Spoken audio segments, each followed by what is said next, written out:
Nicoloko actually, having a live from a different location than our office.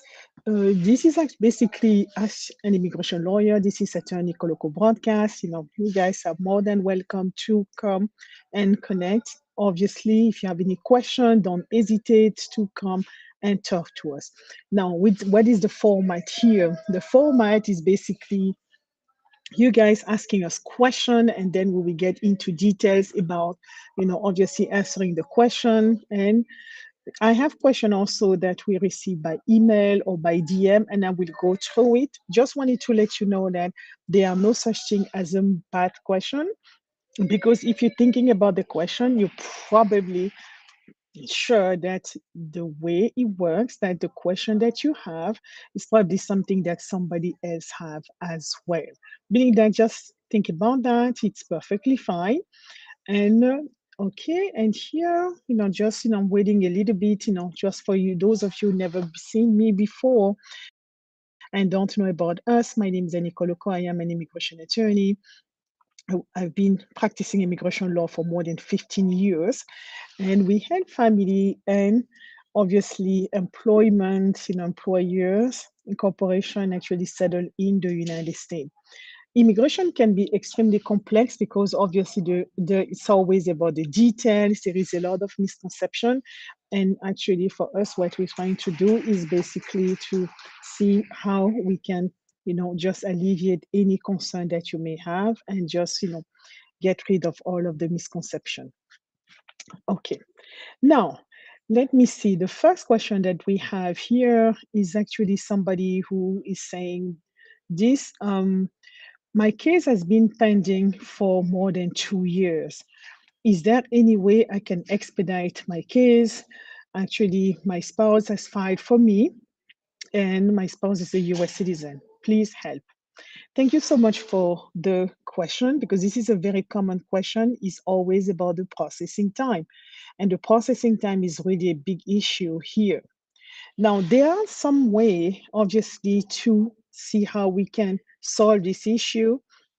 The first thing that we're going to have to do is to make sure that actually the government is actually late, right? We will need to see, you have to check on USCIS website and make sure that you check and see whether there is actually too long, if it's beyond what is called the processing time, right? For example, for spouse of US citizen, when you go to USCIS website, you can see approximately how long it will take. Depending on the location, it could be up from 12 months and more, right? Now, let's assume here that the processing time from the state you are residing in is about approximately 12 months. Now, you indicated that you've been waiting for 2 years, meaning that this application was filed 2 years ago. Now we have something that is definitely outside the processing time. And basically, the way you can actually have a decision on your case is to do what is called a writ of mandamus. And a writ of mandamus is basically a way for us to look and force the government to actually process and give an answer about your case. And that's basically what we will use. But number one, we have to make sure that the application is actually the processing time is also the processing time. That's very important, right? Then number two, then we will have to go now to file this particular, we will have to find a complaint with the local district court, meaning we will go to federal court. And basically, but basically what we'll be doing by filing in the federal, we'll be asking the federal judge actually to rule on the delay, because you explained that you've been waiting for your application. Then you can ask, but then you can send us your message. For those of you who are connecting, I see that some of you are connecting on Instagram and others are connecting on YouTube or either Facebook. Don't hesitate to obviously send us your message, your question in the chat, and we will be glad to actually answer your question. Now, Basically, going back to this particular question, you will have to show that obviously that is being answered the processing time. And by filing this application, by filing actually a petition before the federal court, it's actually forcing the government to answer, right? And it's a very, very useful tool because as soon as you file, you can imagine that the government priority here it's not to go to federal court and start litigating whether or not they outside the processing time. Meaning, basically, what happened 99% of the time is when it's actually filed, there is obviously the government counsel is notified, right? The actually the federal attorneys are notified, and what they will do is actually ask USCIS to go forward and provide an answer. And this is the best way where you will see exactly what will be the outcome of your application. Now, one thing also that people sometimes get confused, you guys are assuming that when we go to court, sometimes people are worried whether the government's going to go against them, or maybe they're going to be penalized because they actually sue the government in federal court. Not exactly, that's not how it goes.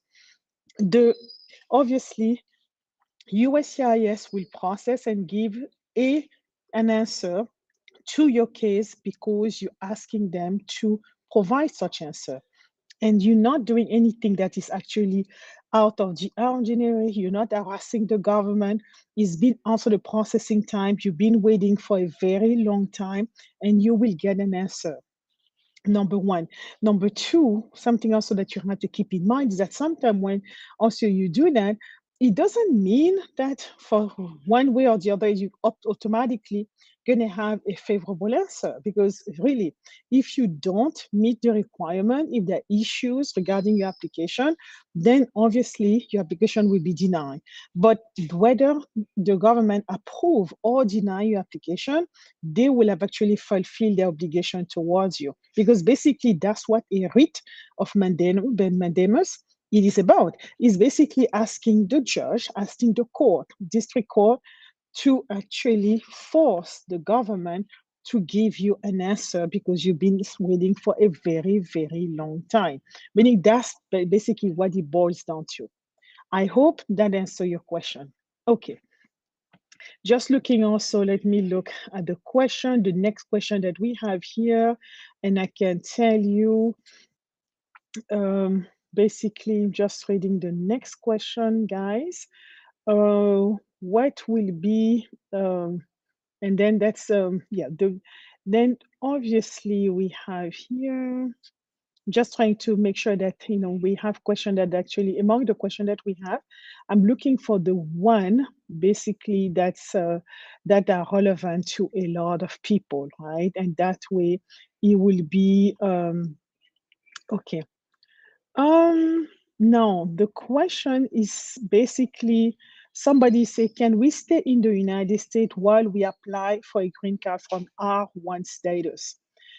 Okay, this is a great question. Why? Because R1 status is basically a religious visa. This person is asking whether they have to leave, right? Because they're asking for a green card, meaning that a religious visa is somebody who is coming from a foreign country to the United States to work as a foreign worker.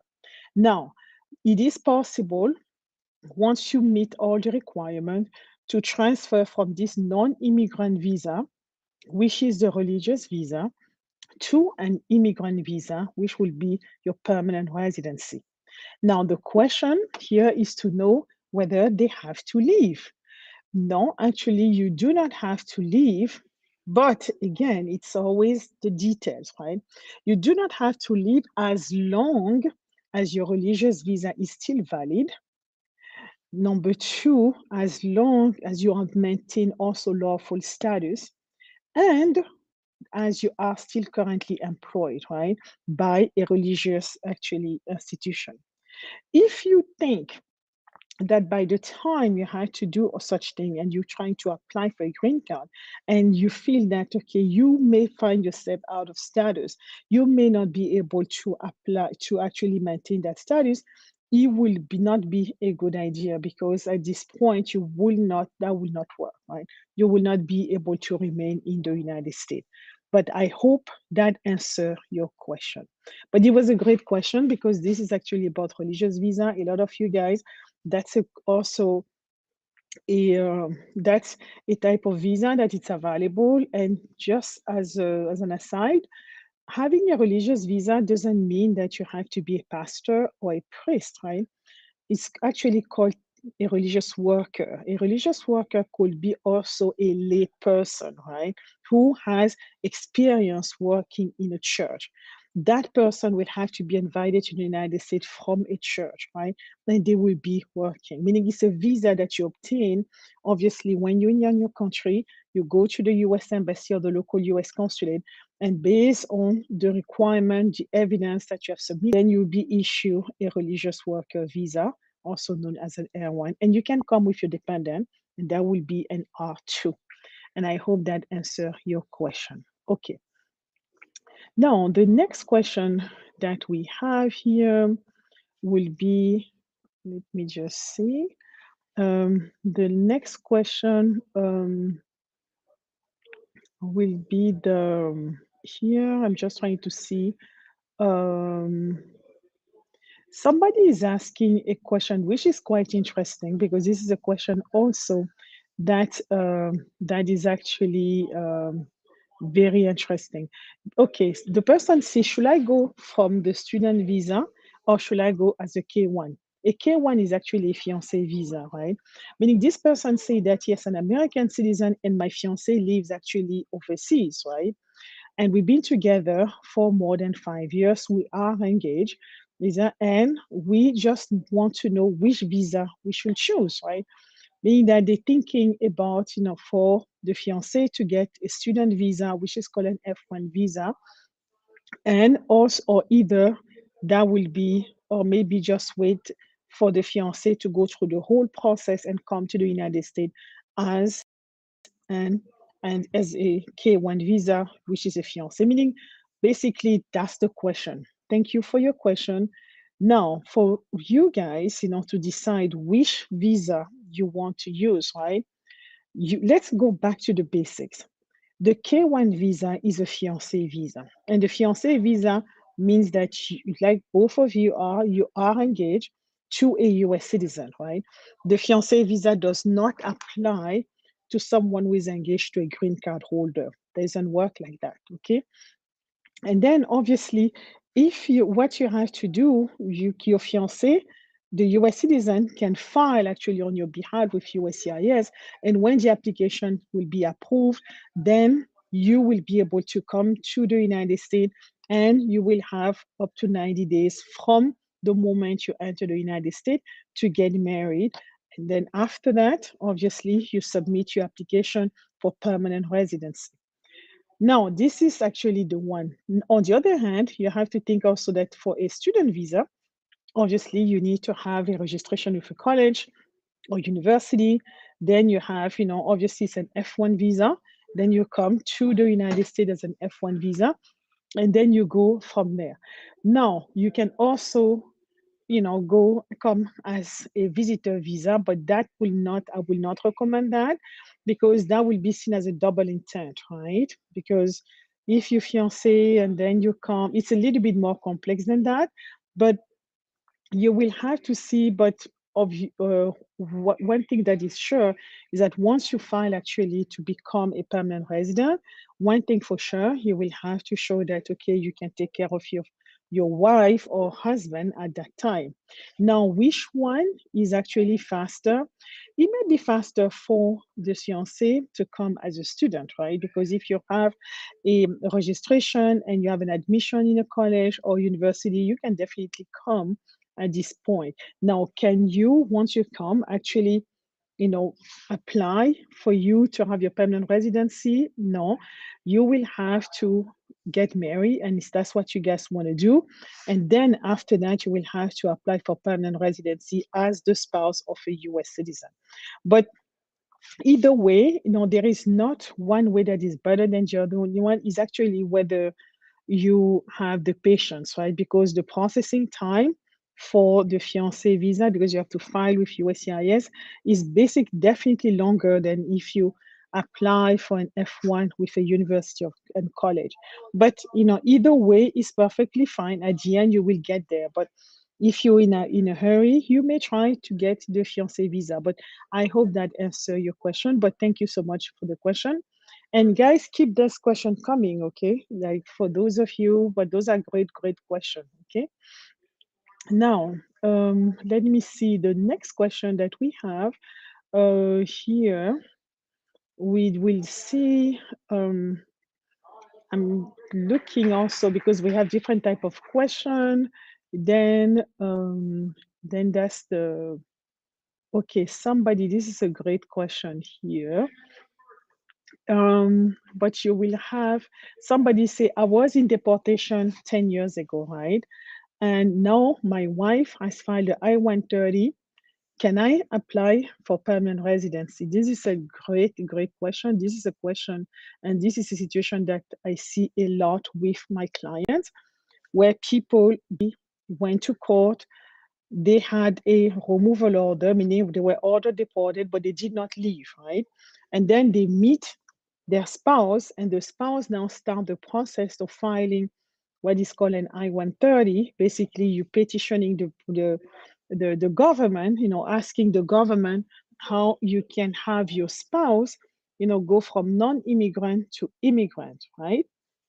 Now, to answer the question to this person, can you do that? Yes, you can.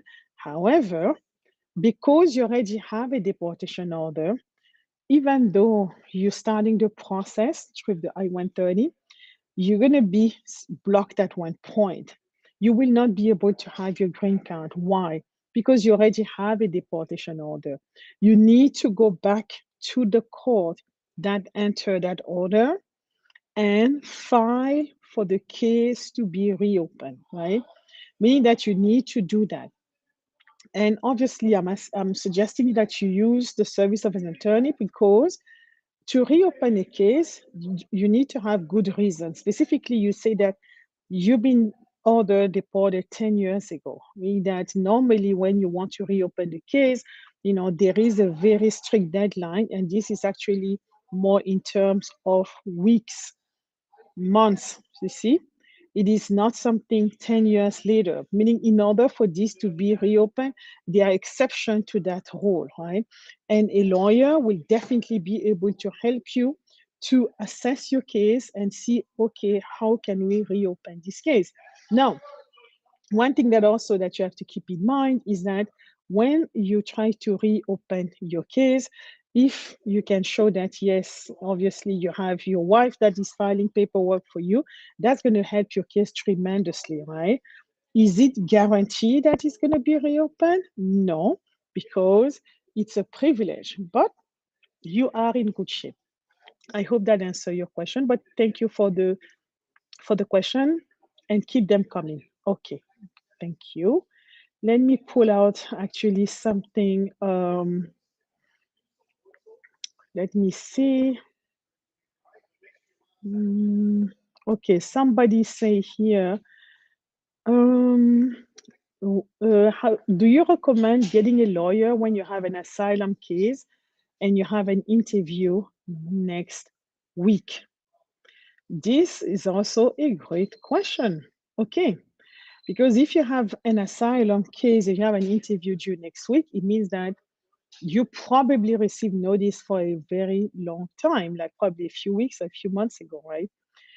Now, should you have an attorney? Yes, that would be best. Now you're asking what's the process. The process will be for you to seek recommendation, to call some attorneys in the area or even anywhere, by the way, because immigration law is federal law. It's important. Why? Because given that you're having an asylum interview, it tells me that you're still having what is called affirmative asylum, right? There are two types of asylum. Affirmative, it means that you come to the country and then you the one sending your application of asylum to USCIS. Defensive is different. Defensive, it means that you found yourself in deportation proceedings or removal proceedings, And when the judge is asking you, what is your defense? Because the government is like, oh, you need to be deported because you are here illegally or your visa is expired. And then now you come and say, okay, this is my defense. And my defense is, oh, I cannot return to my country. I'm afraid that I'm going to be harmed. Okay, that's actually asylum, right? And that's how defensive, it's called a defensive asylum application because you have to defend yourself.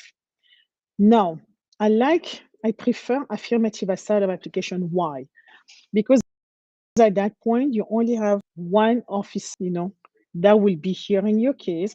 It's much more easier for you to be successful.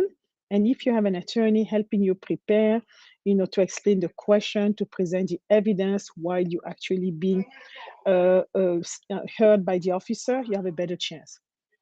Now, if you don't convince the officer, then the case will be sent to immigration court. Now, immigration court is a higher level. Why?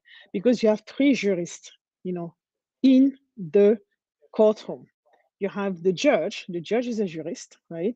You have the government counsel defending the government, and then you have your own attorney if you have hire an attorney, right? then, then at this point, then at this point you will see that you have a better chance. Then obviously you can come and then you prepare, right? But if you don't have an attorney, then what's going to happen? You will find yourself, having to answer questions from the government, and that's going to be a problem. But I hope that answer your question. I hope that actually help. But this is basically my suggestion will be get an attorney. But that's basically the question. And I see that I have a question. That's going to be all for today. Okay. Thank you again for obviously to attending the live. Obviously tell people that we have this live every day at 8 p.m. And I will see you guys tomorrow. Thank you and have a great evening. Bye.